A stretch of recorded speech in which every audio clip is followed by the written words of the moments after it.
আসসালামু আলাইকুম, স্বাগতম জানাচ্ছি বিবিসি নিউজ আন্তর্জাতিক সংবাদে। শুরুতেই সংবাদ শিরোনাম, এরপর বিস্তারিত। ইসরায়েলের সামরিক ঘাঁটিতে হামলা চালিয়েছে হিজবুল্লাহ।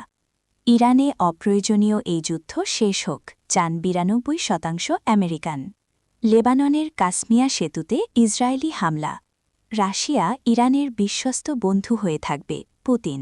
দর্শক, এতক্ষণ শুনছিলেন সংবাদ শিরোনাম। এখন বিস্তারিত। আপনি যদি ইসরায়েলের ধ্বংস চান এবং মুসলিমদের পাশে থাকেন, তাহলে ভিডিওতে লাইক করে চ্যানেলটি অবশ্যই সাবস্ক্রাইব করে দিবেন এবং আপনার মূল্যবান মতামত অবশ্যই কমেন্টে লিখে জানিয়ে দিবেন। এখন বিস্তারিত। ইসরায়েলের সামরিক ঘাঁটিতে হামলা চালিয়েছে হিজবুল্লাহ। লেবাননের সশস্ত্র গোষ্ঠী হিজবুল্লাহ উত্তর ইসরায়েলে একের পর এক রকেট, ক্ষেপণাস্ত্র ও ড্রোন হামলা চালিয়েছে বলে দাবি করেছে। টেলিগ্রামে দেওয়া বিবৃতিতে গোষ্ঠীটি জানায়, উত্তর ইসরায়েলের মেরনে একটি বিমান ঘাঁটিতে ক্ষেপণাস্ত্র হামলা চালানো হয়েছে।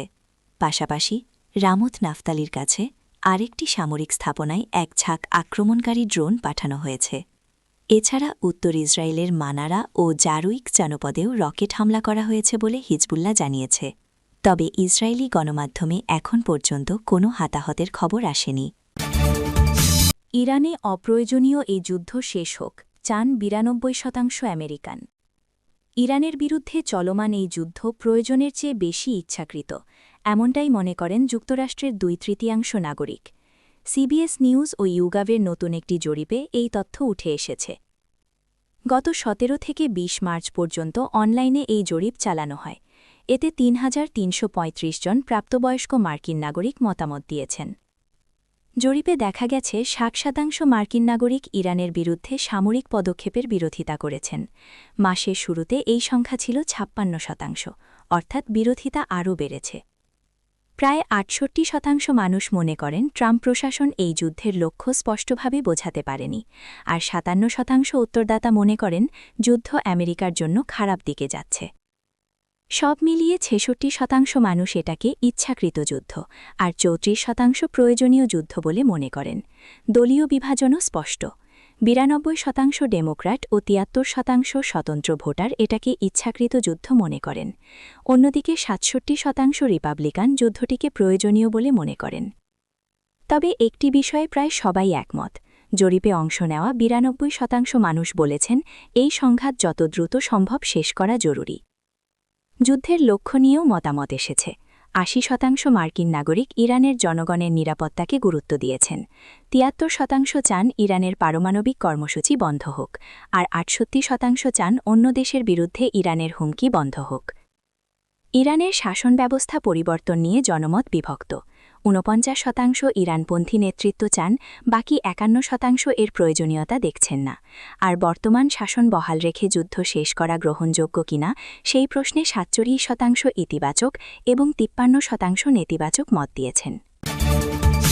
লেবাননের কাসমিয়া সেতুতে ইসরায়েলি হামলা। লেবাননের কাসমিয়া সেতুতে ইসরায়েলি বিমান হামলার ফলে দেশটিতে মানবিক সহায়তা কার্যক্রম বড় ধরনের সংকটের মুখে পড়েছে। এই হামলার ফলে লেবাননের উত্তর ও দক্ষিণাঞ্চলের মধ্যে সরাসরি যোগাযোগ ব্যবস্থা বিচ্ছিন্ন হয়ে গেছে। মানবিক দৃষ্টিকোণ থেকে এই হামলার প্রভাব লেবানন সরকারের জন্য অত্যন্ত ভয়াবহ হবে বলে আশঙ্কা করা হচ্ছে। লেবাননের উত্তর ও দক্ষিণ অংশের সংযোগকারী এই সেতুগুলো ধ্বংস হয়ে যাওয়ায় দুর্গত মানুষের কাছে ত্রাণ ও জরুরি সামগ্রী পৌঁছানো এখন প্রায় অসম্ভব হয়ে পড়েছে। রাশিয়া ইরানের বিশ্বস্ত বন্ধু হয়ে থাকবে, পুতিন।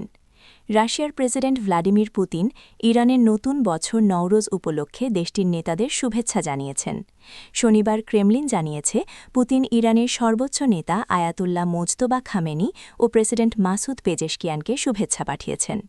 ক্রেমলিনের বিবৃতিতে বলা হয়েছে, ভ্লাদিমির পুতিন ইরানি জনগণকে এই কঠিন পরীক্ষা মর্যাদার সঙ্গে মোকাবেলা করার শুভকামনা জানিয়েছেন এবং জোর দিয়ে বলেছেন যে এই কঠিন সময়ে মস্কো তেহরানের বিশ্বস্ত বন্ধু ও নির্ভরযোগ্য অংশীদার হিসেবেই রয়েছে। তবে রাশিয়ার সমর্থনের গভীরতা নিয়ে প্রশ্ন উঠেছে। কিছু ইরানি সূত্র জানিয়েছে, ১৯৭৯ সালের বিপ্লবের পর ইরানের সবচেয়ে বড় এই সংকটে মস্কোর কাছ থেকে তেমন কোনো বাস্তব সাহায্য পায়নি তেহরান। রাশিয়া বলছে যুক্তরাষ্ট্র ও ইসরায়েলের হামলা মধ্যপ্রাচ্যকে অন্ধকারে ঠেলে দিয়েছে এবং বড় ধরনের বৈশ্বিক জ্বালানি সংকট তৈরি করেছে। রুশ পক্ষ ইরানের সর্বোচ্চ নেতা আলী খামেনিকে হত্যার ঘটনাকে নিষ্ঠুর বলে বর্ণনা করেছে। লিটিকো জানিয়েছে মস্কো ওয়াশিংটনকে একটি প্রস্তাব দিয়েছিল। সেই প্রস্তাব ছিল রাশিয়া যদি ইরানকে গোয়েন্দা তথ্য দেওয়া বন্ধ করে তাহলে যুক্তরাষ্ট্র ইউক্রেনকে রাশিয়া সংক্রান্ত গোয়েন্দা তথ্য দেওয়া বন্ধ করবে। কিন্তু যুক্তরাষ্ট্র এই প্রস্তাব প্রত্যাখ্যান করেছে। ক্রেমলিন অবশ্য এই প্রতিবেদনকে ভুয়া বলে উড়িয়ে দিয়েছে। ইরানে হামলার ফলে তেলের দাম বেড়ে যাওয়ায় রাশিয়া অর্থনৈতিকভাবে লাভবান হচ্ছে বলে মনে করা হচ্ছে। তবে রাশিয়া ও ইরানের মধ্যে যে কৌশলগত অংশীদারিত্ব চুক্তি প্রকাশিত হয়েছে তাতে পারস্পরিক প্রতিরক্ষার কোনো ধারা নেই। রাশিয়া বারবার বলেছে তারা চায় না ইরান পারমাণবিক বোমা তৈরি করুক। মস্কো মনে করে এটি হলে মধ্যপ্রাচ্যে পারমাণবিক অস্ত্রের প্রতিযোগিতা শুরু হয়ে যাবে।